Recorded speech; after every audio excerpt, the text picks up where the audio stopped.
This is Searching for Truth. And today's video, I just wanted to do one about a couple of the operations that went down way back in the day, and the reason that NASA and all was created.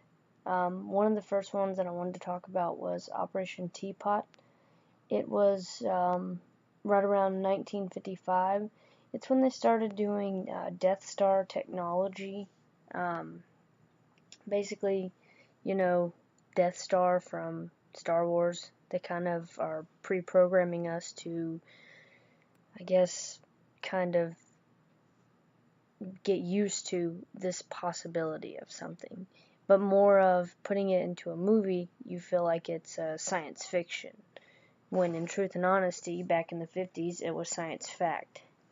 And actually, I'll let you guys listen to an excerpt from Robert Oppenheimer. He was talking about what he saw back in those days when they were actually experimenting with this technology. This nuclear warfare is basically what it was. It was when the nukes and all that stuff, and they were figuring out how to create these bombs and things like that. And you should really look into Operation Teapot. That's one of the ones you should check out. There's going to be a few that I want you guys to look at. Few people laughed. Few people cried. Most people were silent. I remembered the line from the Hindu scripture, the Bhagavad Gita. Vishnu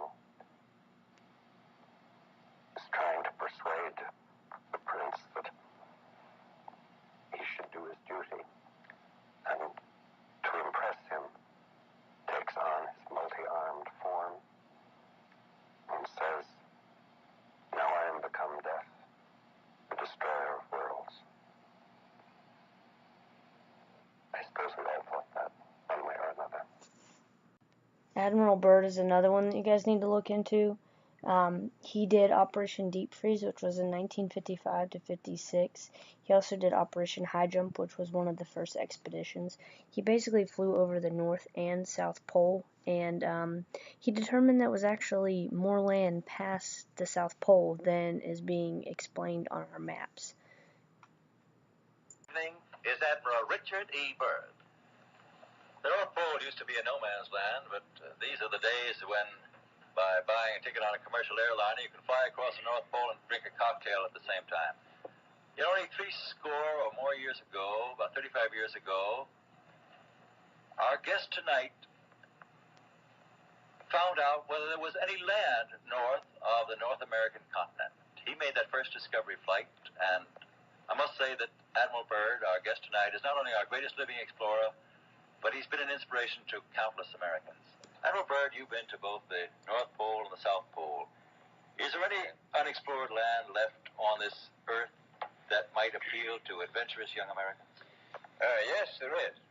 And not up around the North Pole, because it's getting crowded up there now, because they find out it's really usable, not only to live in, but militarily. But strangely enough, there's left in the world today an area as big as the United States that's never been seen by a human being. And that's beyond the pole, on the other side of the South Pole, from Middle America. And I think it's quite astonishing that there should be an area as big as that unexplored. That's a tremendous So challenge. there's a lot of adventure left down at the bottom of the world. Well, Admiral, do you hope to see that? I do. Well, Admiral, Yeah. would you say that since you've been to both the extremities of Earth, are these expeditions to such far-off places, are they getting easier because of modern techniques, or is danger still close at hand? Well, it's a little risky, but nothing like it used to be with the old slow planes and the small cruising radius where we had to put down bases. We replaced the dog teams, and of course that was a big improvement. But now the planes go much faster and they're safer, and they have a much bigger cruising radius. You haven't got the danger of a terribly heavy load. Admiral Byrd's expeditions can actually be credited to what he called a hollow earth. I don't know that I necessarily believe that whole thing, but I will say that shortly thereafter he discovered what he discovered down in Antarctica, there were a lot of things that changed with the government. As he said in his little excerpt that you guys just heard, he talked about, the technology being better and that we should be able to fly down there. Well, if you think about it now, it should be even better than it was then, and that was, way back in the 50s. So why can't we fly down there?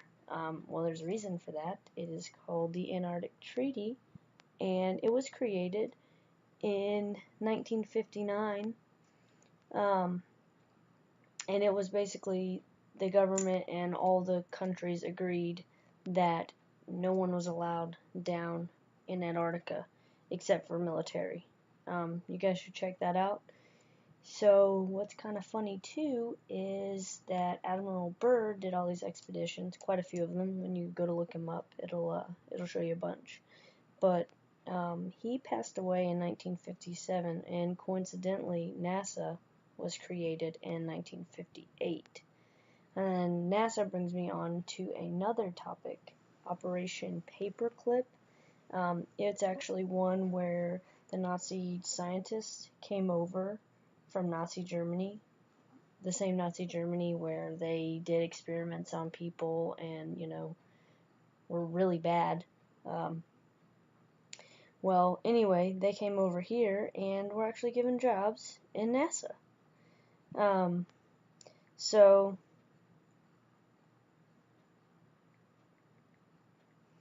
So anyway, yeah, that's another thing that we should probably look at, is why these guys were given jobs. It's not coincidental that this happened.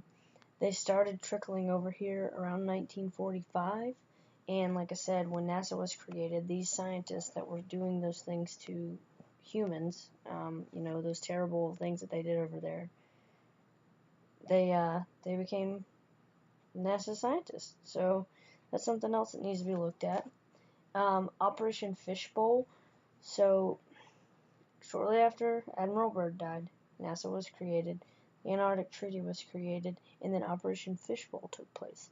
Operation Fishbowl was where they basically took a bunch of nukes and shot them straight up into the air. Why do you think it's called Operation Fishbowl? That's the biggest question. They were trying to blow up the dome, the firmament. Operation Deep Freeze was something that Admiral Byrd did. It was to see how far we could go out. And then Operation Fishbowl was created to see how far we could go up.